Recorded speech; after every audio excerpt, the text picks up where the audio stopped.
proses pembuatan karya audiovisual. Lanjut mungkin ini dia.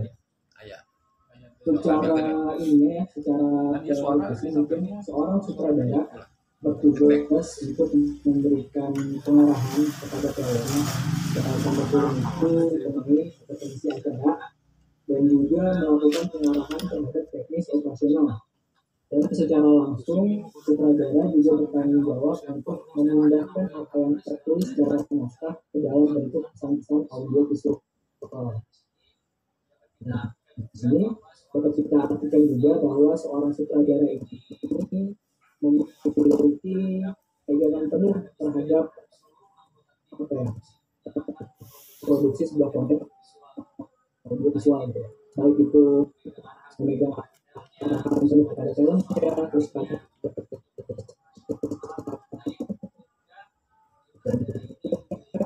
sutradara ini memiliki tanggung jawab atau tugas untuk memvisualisasikan sebuah naskah yang tadinya berbentuk bisa menjadi sebuah gambar yang memiliki suara atau yang biasa disebut dengan audio visual. Nah, ini dia. Jadi tadi kan kita ngomong karya audio visual.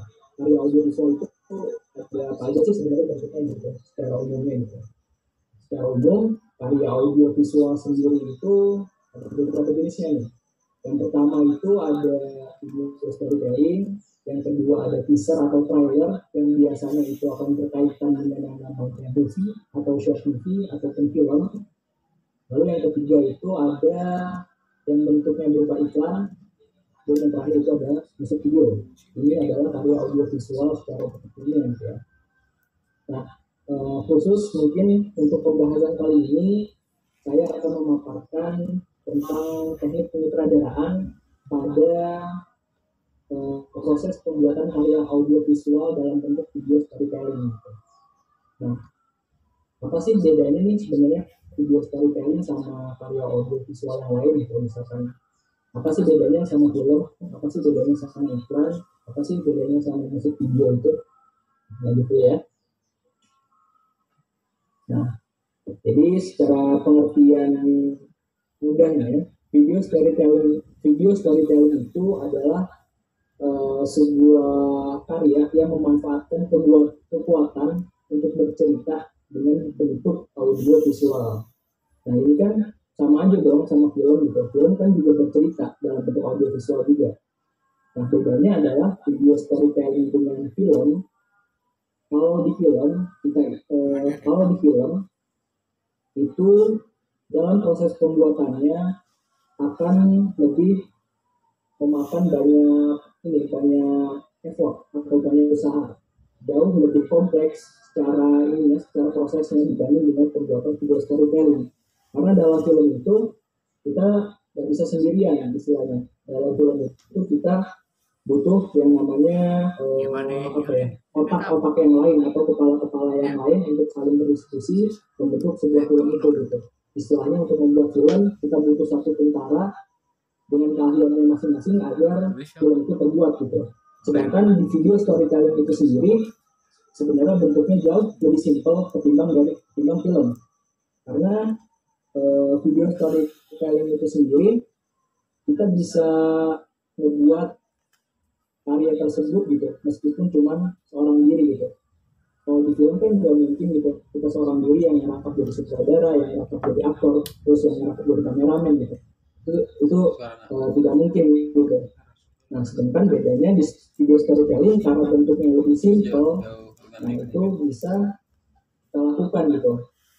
Meskipun seorang diri, contohnya saya ingin membuat sebuah video storytelling tentang keseharian saya sendiri gitu, dari bangun tidur sampai tidur lagi, itu kan udah masuk yang namanya video storytelling kan. Saya bisa merekam diri saya sendiri, saya bisa menentukan apa yang akan saya lakukan selama 1 hari penuh itu. Nah kira-kira seperti itulah bedanya. Kemudian bedanya dengan iklan, ya jelas ya, iklan itu adalah sebuah karya audio visual untuk memasarkan sebuah produk secara terang-terangan lah istilahnya gitu. Sebenarnya video storytelling ini juga bisa dijadikan sebagai wadah untuk buat iklan, tetapi tetap beda tuh sama iklan yang beneran tuh, karena ada beberapa aspek-aspek yang harus diperhatikan gitu untuk membuat sebuah iklan gitu. Beda lagi dengan video storytelling ini tadi. Nah, di video storytelling ini memiliki beberapa kekuatan, bisa kita sebut sebagai kekuatan ya dalam bentuk karyanya. Yang pertama itu adalah kekuatan emosional, di mana penonton punya kesempatan untuk tersentuh emosinya dengan cerita yang ada di video. Yang kedua, kekuatan dari video storytelling ini adalah edukasional, di mana video tersebut dapat menyampaikan hal-hal informatif dalam rangkaian cerita. Yang berikutnya ada yang namanya empatik, yaitu dengan menonton video dapat menumbuhkan rasa percaya dan empati dari penonton. Dan yang terakhir adalah setelah menonton video, penonton dapat terlibat lebih lanjut dengan memberikan komentarnya untuk video atau membagikan video ke teman dan kerabatnya. Jadi lebih mudah dan lebih gampang untuk banyak orang tahunya gitu. Dan memiliki potensi untuk viral yang lebih besar. Jadi dalam video storytelling ini keempat poin ini bisa menjadi kekuatan tersendiri gitu tentang yang bisa mendorong dan mengangkat visi-visi sang sutradara tentang apa yang ingin disampaikan dalam video tersebut gitu. Ya, untuk mengisi absen iya. Lanjut. Google nanda itu. Nah ini ada 3 poin yang harus diperhatikan sebenarnya untuk seorang sutradara. Yang pertama adalah sutradara adalah seorang pencerita. Yang kedua, sutradara harus punya kemampuan leadership, komunikasi, visi, dan sikap. Dan yang terakhir adalah sutradara harus tahu mau ngomong apa lewat karyanya gitu. Nah, sutradara ini adalah seorang pencerita gitu, jelas.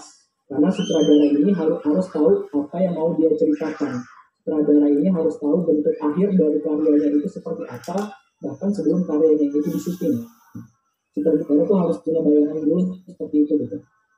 Karena dari situlah, dari visi itu, dari bayangan itu, sutradara akan menyampaikannya kepada tim-timnya.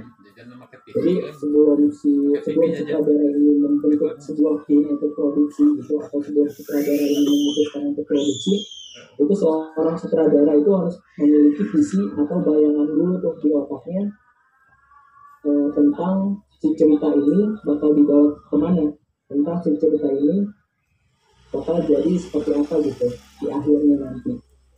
Nah, lewat itu juga seorang sutradara pastinya harus memiliki leadership yang kuat serta teknik komunikasi yang juga mantap supaya bisa menyampaikan isi pikirannya kepada semua timnya gitu. Kalau misalkan sutradara udah punya visi dan bayangan yang mantap nih, tapi tidak bisa mengkomunikasikannya kepada rekan satu timnya, itu kan bakal jadi percuma juga kan, bakal jadi ada miskomunikasi nanti antara sutradara dan timnya. Lalu yang terakhir ya sudah pastinya sutradara harus tahu mau ngomong apa lewat karyanya. Jadi dalam karyanya itu bukan cuma menampilkan gambar dan suara, tetapi di dalam gambar dan suara itu harus dipastikan ada yang namanya pesan-pesan yang ingin disampaikan oleh sang sutradara. Pesan-pesan yang merupakan buah-buah pikiran dari sang sutradara itu harus bisa tersampaikan dengan baik dalam karya audio visualnya.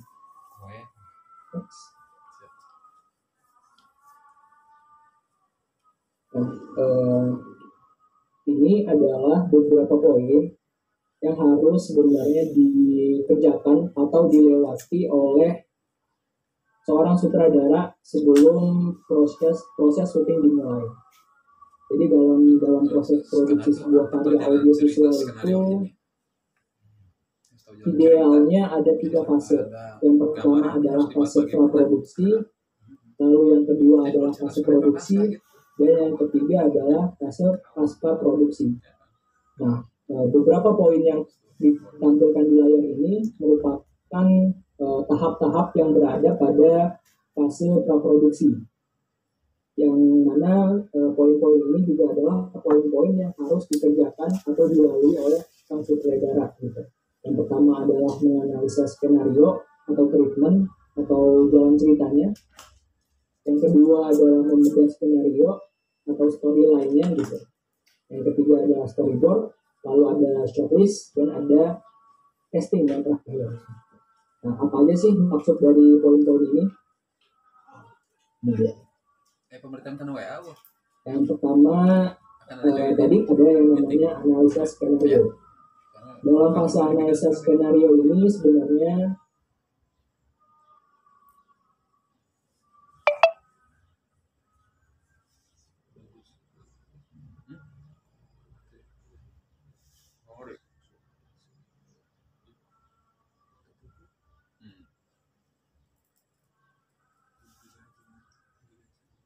siapa karakter utama, apa tujuan dari karakter utama, apa tantangan karakter utama dalam mencapai tujuan, apa konfliknya, ide cerita, alur cerita.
Halo, halo.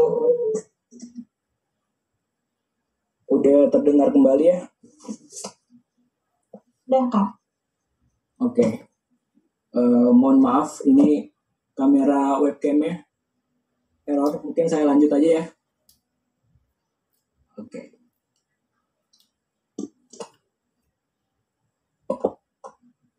Cek.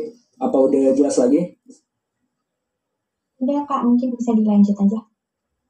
Oke, siap. Mohon maaf ya, kawan-kawan. Nah, tadi sampai di ini ya, analisis skenario. Nah, dalam proses analisis skenario ini, sebenarnya ini lebih ke proses untuk membuat sebuah cerita yang akan disampaikan dalam karya audiovisual yang akan kita buat gitu. Nah, yang pertama yang harus dipikirkan dalam fase pembuatan cerita ini adalah siapa karakter utamanya gitu. Lalu yang kedua, apa tujuan dari karakter utama? Dan yang ketiga, apa tantangan dari karakter utama dalam mencapai tujuan? Lalu yang terakhir adalah apa nih konfliknya yang bakal ada dalam cerita? Nah, sebenarnya poin-poin ini adalah poin-poin penting yang harus seorang sutradara perhatikan ketika dia sedang membentuk sebuah cerita atau membuat sebuah cerita yang nanti akan diterapkan ke dalam karya audiovisualnya gitu. Tetapi lain ceritanya nanti kalau si bentuk karya audiovisualnya ini tidak memasukkan unsur cerita atau unsur naratif ke dalamnya. Jadi di dalam karya audiovisual tersebut hanya berupa gambar, mungkin hanya berupa gambar bergerak, kemudian hanya mengambil suasana jalan atau suasana kota atau suasana keseharian yang tidak memerlukan tokoh di dalam ceritanya gitu. Tetapi seperti yang sudah saya bilang tadi, dalam fase pembuatan cerita ini beberapa poin inilah yang harus diperhatikan gitu. Kayak siapa karakter utamanya, apa tujuan dari karakter utama, terus si karakter utama ini bakal nemu tantangan apa dalam perjalanan yang mencapai tujuan gitu, dan apa nanti konfliknya. Nah setelah sutradara menentukan poin-poin ini gitu, nanti barulah muncul sebuah ide cerita gitu, atau yang sering kita sebut sebagai premis awal gitu, ide cerita awal. Nah itu dia, baru nanti dari ide cerita itu akan berkembang menjadi yang namanya alur cerita. Next. Nah, tahapan yang berikutnya adalah membedah skenario, di mana membedah skenario ini berarti membuat uraian mengenai hal yang dibutuhkan dalam setiap adegan. Nah, cek. Nah, dalam proses membedah skenario ini kan sudah ada tuh ide ceritanya tuh. Kemudian ide cerita nanti berkembang menjadi sebuah storyline atau sebuah alur cerita.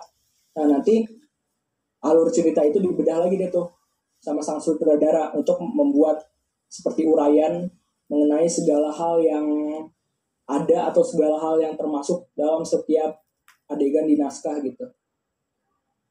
Next. Nah, ini ada yang namanya setelah semua rangkaian itu selesai gitu, ada yang namanya storyline final. Di mana storyline final ini si sang sutradara itu akan merancang versi skenario final yang sudah mencakup seluruh keutuhan cerita serta seluruh instruksi untuk segala aspek teknis. Nah, tadi kan si sutradara itu di sini udah membedah skenario nih, kayak apa aja nih yang dibutuhkan dalam naskahnya gitu. Kayak misalkan bakal ada berapa aktor, terus bakal ada berapa tempat syuting, bakal ada berapa waktu gitu, bakal ada siang atau malam, bakal ada pagi atau sore gitu. Semuanya itu dilakukan di bedah skenario. Nah, setelah skenario itu selesai dibedah, jadilah skenario final atau storyline final, di mana isinya tuh udah mencakup segala aspek tersebut gitu. Di dalam storyline final ini udah ada yang namanya seluruh adegan itu udah jelas kayak gimana aja, bakal terjadi di mana aja adegan-adegan itu, terus juga habis itu bakal terjadi kapan waktunya, siang atau malam gitu, pas ada matahari atau pas udah nggak ada matahari adegan itu terjadi gitu. Dan semuanya itu udah terangkum dalam skenario final atau storyline final. Baru setelah itu, nah ya ini dia nih, ini adalah contoh tabel sederhana terkait dengan tabel storyline gitu. Nanti kan misalkan dari ide cerita bakal dikembangkan menjadi storyline. Nah, pembedahan storyline ini kurang lebih seperti ini tabelnya. Jadi nanti ada nomor, terus ada storyline-nya, terus ada adegannya, keterangan, dan ada waktunya. Nah, waktu di sini ini keterangan sebenarnya bakal berapa detik adegan itu di-shot dalam kamera gitu. Kayak misalkan storyline-nya dimulai dengan kita ingin menangkap suasana kota di pagi hari. Nah, adegannya adalah orang-orang memulai pekerjaan gitu. Jadi kita misalkan untuk adegan pembukanya kita menampilkan gambar suasana kota di pagi hari dengan orang-orang yang memulai pekerjaannya dengan terburu-buru mungkin, atau mungkin dengan kemacetan jalan gitu. Kita menampilkan itu semua sebagai adegan pembukanya. Lalu kita kasih keterangan waktunya nih. Shot nomor 1 ini suasana kota di pagi hari ini kita masukin selama 10 detik. Baru abis itu kita ganti ke adegan kedua, kita ganti ke storyline kedua. Misalkan kita pengen nge-shot salah satu pekerjaan, misalkan pedagang kue gitu di pagi hari gitu. Storyline-nya adalah misalkan seorang ibu mengantar anaknya sekolah gitu di storyline kedua. Nah, adegannya misalkan seorang ibu dan anak tersebut menaiki motor di jalan raya gitu untuk mengantar anaknya sekolah. Nah, kita kasih lagi keterangan waktu di shot kedua ini, itu isinya 5 detik misalkan kita menampilkan ibu dan anak tersebut di dalam gambar audio visual kita gitu. Nah, gunanya untuk apa sih tabel storyline ini? Sebenarnya tabel storyline ini sangat berguna untuk sutradara supaya nanti ketika syuting di lapangan, sang sutradara itu nggak ngeraba-raba lagi nih. Kayak misalkan abis ini adegannya apa ya, abis ini adegannya apa lagi ya. Terus gue misalkan saya ngambil adegan ini berapa detik ya. Nah itu untuk menghindari hal-hal seperti itu, sang sutradara diwajibkan untuk membuat yang namanya tabel storyline ini sebenarnya. Dan juga kegunaan dari tabel ini salah satunya adalah untuk menghemat waktu saat produksi. Jadi si sutradara nanti pas di lapangan itu nggak kebanyakan bingung tentang adegan apa selanjutnya. Dan kalau bingung kan bakal habisin banyak waktunya gitu. Jadi banyak waktu yang bakal terbuang dan sia-sia, nanti malah lari ke ini lagi, ke perbajetan lagi, nanti banyak ruginya gitu kalau waktunya banyak yang terbuang. Nah terus lanjut mungkin ya, dari tabel storyline ini setelah si sutradara udah lengkap nih persiapannya, baru abis itu kita lanjut ada yang namanya storyboard. Nah, storyboard ini sebenarnya merupakan sebuah tahap opsional, bisa dipilih atau enggak gitu sama sang sutradara gitu. Sebenarnya storyboard adalah sebuah sketsa terkait dengan storyline-nya. Jadi misalkan di storyline nomor 1 itu tentang suasana kota di pagi hari, nanti di storyboard kotak nomor 1 itu akan memperlihatkan sketsa bagaimana kira-kira suasana kota di pagi hari gitu. Jadi ininya berupa tulisan nih, baru diterjemahin lewat gambar. Tentu saja ini masih dalam bentuk interpretasi dari pikiran sang sutradara itu sendiri gitu. Kan kita belum istilahnya belum lihat ke lokasi ke lapangan gitu ya. Jadi ini masih full interpretasi atau full imajinasi dari sang sutradara gitu terhadap adegan-adegan yang sudah ditulis dalam storyline yang dituangkan ke dalam bentuk gambar gitu, yang namanya adalah storyboard. Nah, seperti yang sudah saya bilang tadi, sebenarnya storyboard ini sifatnya opsional ya. Ketika sang sutradara sudah mempunyai bekal storyline yang cukup lengkap dan cukup jelas gitu, sebenarnya si storyboard ini tidak diperlukan lagi, karena storyboard ini juga merupakan sebagai istilahnya sebagai alat bantu aja lah, biar nanti itu pas syuting itu lebih gampang lagi gitu.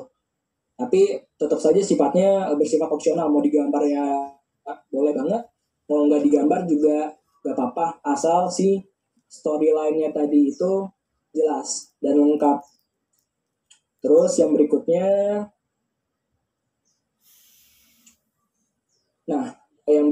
ada yang namanya shortlist. Kalau tadi di storyline itu cuma menggambarkan menggambarkan adegan saknya, menggambarkan kejadian kasarnya dari video yang mau kita buat gitu. Nah di shortlist ini kita udah membuat rencana secara detail, rencana urutan pemecahan adegan secara rinci yang berguna untuk mengetahui porsi adegan disesuaikan dengan durasi pengambilan gambar dan struktur tangga dramatik cerita.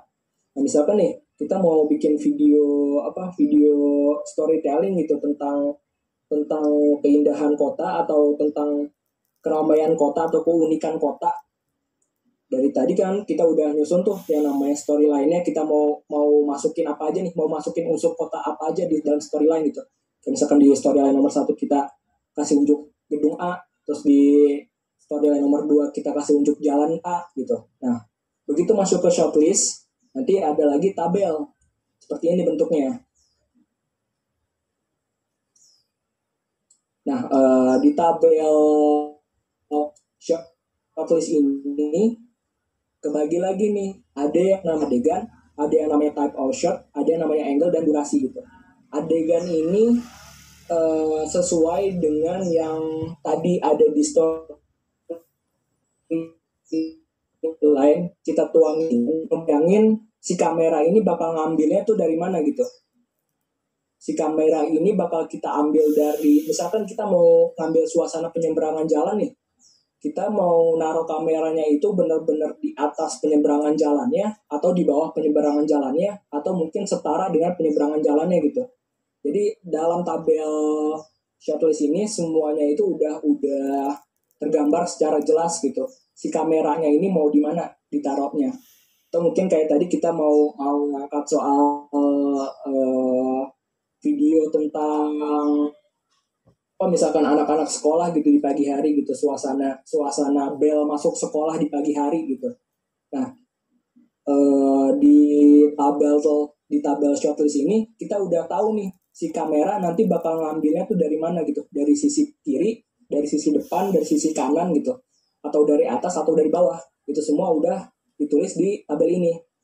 Nah, nanti untuk penjelasan untuk penjelasan angle kamera dan tipe-tipe dari shot kamera bakal dijelasin di sesi materi pengambilan gambar ya. Nah, baru yang terakhir itu ada kolom durasi, sama seperti tadi di tabel storyline. Di tabel shotlist ini juga kita masukin tabel durasi untuk memperkirakan kira-kira kita ngambil gambar A ini, kita ngambil video A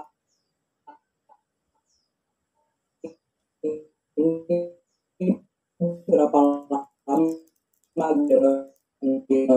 durasi kita tahu nih akhir video kita kira-kira dapatnya berapa menit gitu. Misalkan kita di sini ada 5 adegan gitu, atau ada 6 adegan dengan total durasi sekian gitu. Nanti kan ada misalkan di sini adegan nomor 1 durasinya 10, nomor 2 misalkan 20 detik. Nanti kan tinggal kita jumlah aja nih di bawah sini. Bakal ketahuan deh tuh kira-kira dapat berapa nih jumlah durasi keseluruhan video kita gitu. Oke, lanjut. Nah, yang berikutnya ini ada yang namanya proses casting. Nah, sebenarnya casting ini juga merupakan tahapan yang penting, tetapi juga bisa juga jadi sebagai opsi pilihan aja gitu. Kita butuh casting, seorang sutradara butuh melakukan casting untuk memilih pemeran jika cerita yang ingin disampaikan atau video yang ingin dibuat itu ada aktornya di dalamnya gitu. Ada aktor yang harus memerankan cerita. Maka dari itu si sutradara butuh casting nih untuk cari siapa nih orang yang tepat untuk memerankan cerita saya gitu.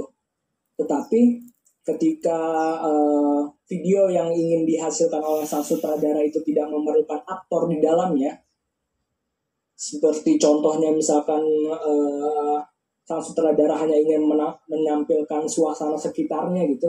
Nah, proses casting ini sepertinya tidak diperlukan gitu, sebenarnya tidak diperlukan. Jadi balik lagi nih ke sang sutradara mau ngebuat cerita yang isinya itu ada aktornya atau cuman cerita yang menangkap suasana sekitar aja yang nggak butuh aktor gitu. Kalau di dalam bentuk karyanya ada aktor ya lakukanlah casting. Sedangkan kalau tidak ada aktor ya sudah, tidak ada casting juga tidak apa-apa. Bisa lanjut ke proses berikutnya.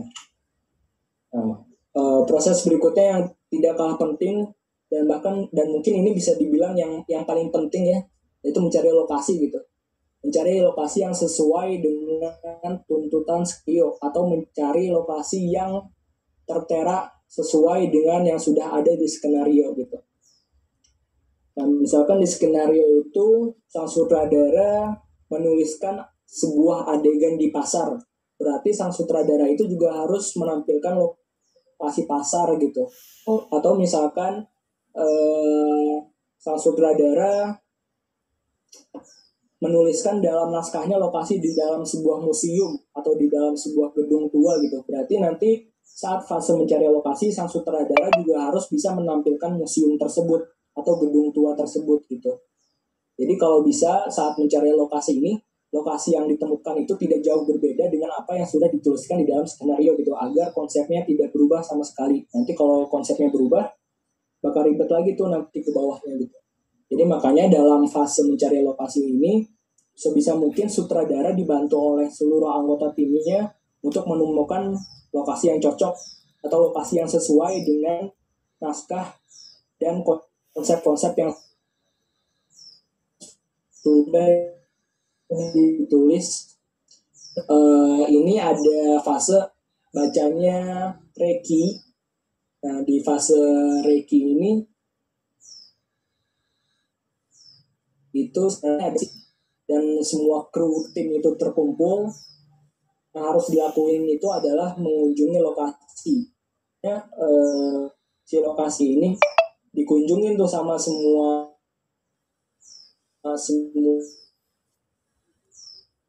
semua anggota pencarian lokasi, menata kameranya misalkan, atau sutradara sama produsernya, atau mungkin sutradaranya sendiri. Tapi di fase Reiki ini semua anggota tim yang terlibat dalam produksi tersebut itu datang ke lokasinya. Nah, termasuk itu ada penata kamera, ada penata artistik, penata suara gitu. Terus kemudian mungkin juga para castingnya, para aktornya itu tuh untuk istilahnya untuk masing-masing orang itu memiliki gambaran terhadap lokasi yang menjadi tempat syutingnya gitu. Jadi nggak cuma sutradara aja nih yang tahu lokasinya begini, ceritanya begini. Di lokasi A ceritanya A, di lokasi B ceritanya B. Jadi nggak, pada fase ini tuh nggak cuma sutradara doang yang tahu, tapi diharapkan semua timnya itu tahu gitu. Nah, gimana kalau misalkan saya mau ngebuat video sendiri gitu tanpa membawa tim gitu? Nah, itu bisa saja, karena yang kita buat ini kan balik lagi tadi adalah video storytelling gitu. Proses film gitu.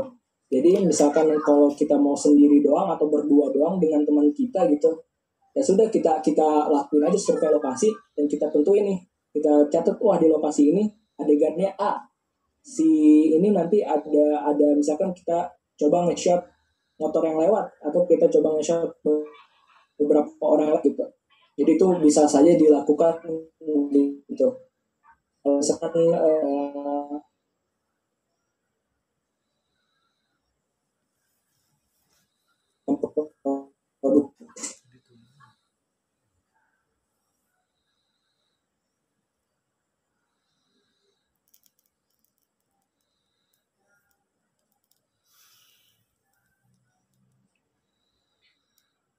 ceritanya yang ada tokohnya, ataupun cuman naskah yang berisikan kayak alur cerita aja gitu, nggak ada tokohnya, nggak ada dialognya di dalamnya. Nah,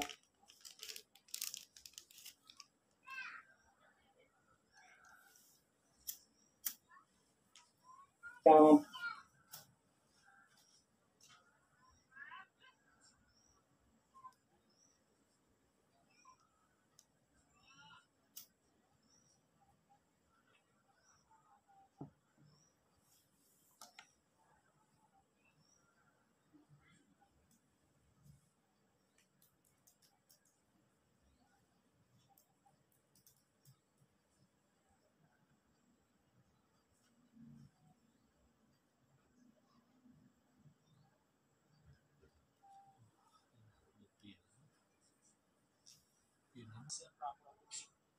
jadi setelah produksi selesai, setelah semua gambarnya bisa kita bungkus dengan rapi gitu, tidak ada lagi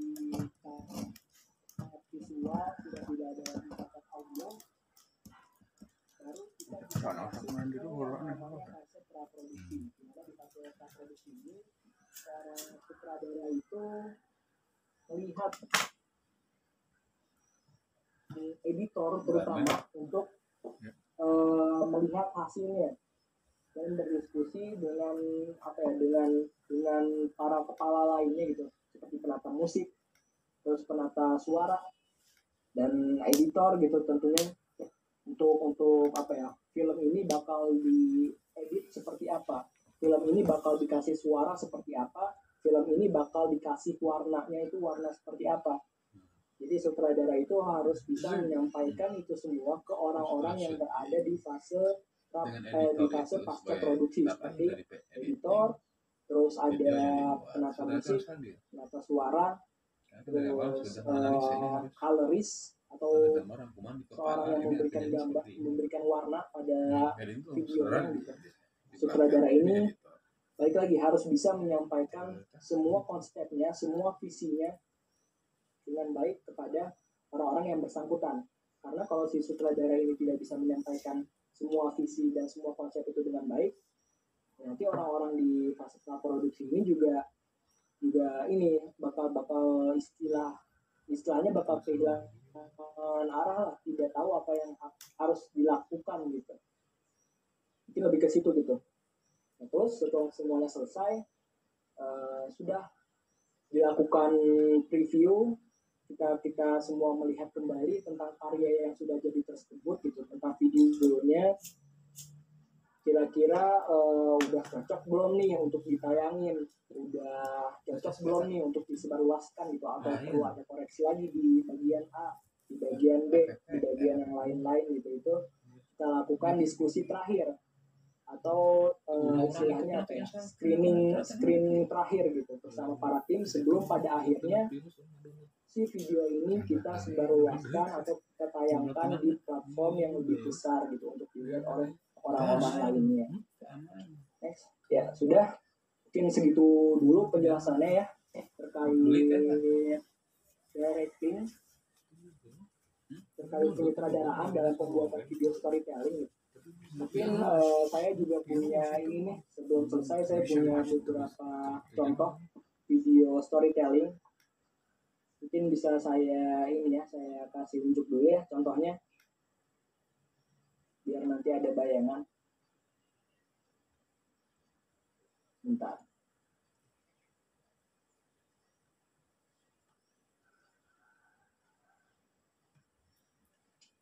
Tes coba Ustaz.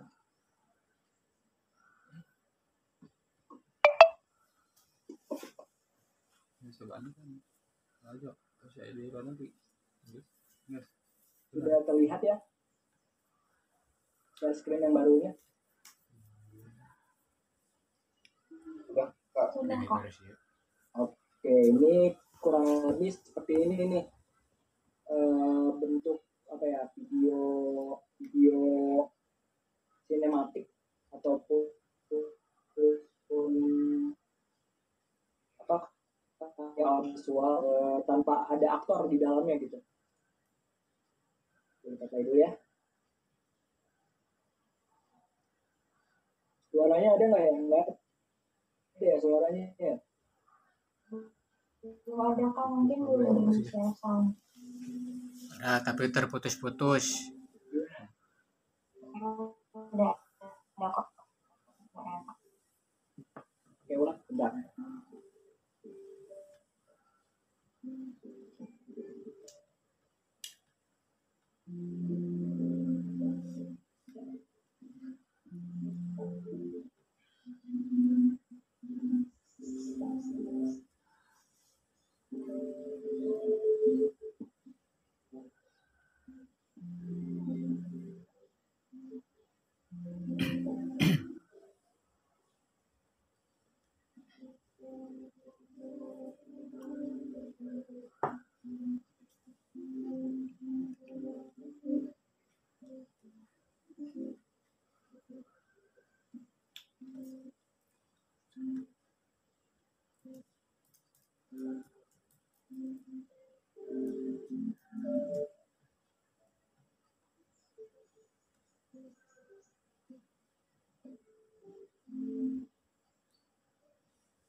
Ya mungkin itu salah satu contoh video storytelling gitu, di mana sang sutradara ini memiliki tujuan atau visi untuk memperlihatkan suasana kota di malam hari gitu, bagaimana kondisi jalannya, bagaimana kondisi trotoarnya, bagaimana kondisi penduduknya gitu.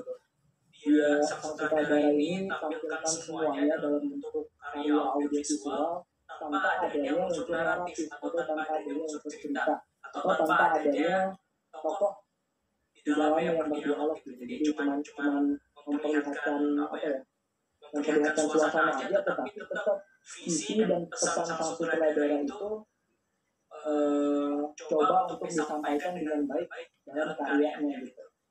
Jadi tetap tidak apa ya, sang sutradara itu tidak boleh melupakan tentang dia itu gitu. Visi dan pesan apa yang ingin disampaikan dalam videonya itu harus bisa tersampaikan dengan baik dalam karya akhirnya, bagaimanapun nanti bentuknya. Kurang lebih seperti itu teman-teman penjelasan dari saya. Mungkin bisa lanjut kali ya ke sesi tanya jawab atau gimana, kita balikin ke MC. Terima kasih ya teman-teman semua. Kurang lebih mohon maaf. Assalamualaikum warahmatullahi wabarakatuh. Salam. Oke, terima kasih Kak Yoga atas materi yang disampaikan. Mungkin aku sedikit lagi nih materinya pagi-pagi. Jadi tadi tuh Kak Yoga ngejelasin tentang apa itu sutradara. Jadi sutradara itu adalah orang yang memberikan pengarahan nih pada filmnya atau pengisi acara tentang teknik operasional. Terus juga tadi dikasih tahu nih dalam karya audiovisual itu ada apa aja sih? Salah satunya ada storytelling dan juga di storytelling itu kita harus bisa membuat emosional, educational, empathy, dan engaging. Terus juga dikasih tahu lagi nih lebih lanjutnya tentang caranya eksekusinya dari cara bikin pada storyline, terus juga tadi pada untuk gimana sih kita harus ngarahin kamera, terus juga dikasih tahu gimana cara waktu hasil produksi dan praproduksinya. Mungkin untuk itu setelah Kak Yoga menjelaskan dari teman-teman, apakah ada yang ditanyakan? Bila mana ada, boleh mengirimkan pertanyaannya di kolom chat atau langsung raise-kan aja. Silakan. Kirim ya pertanyaan.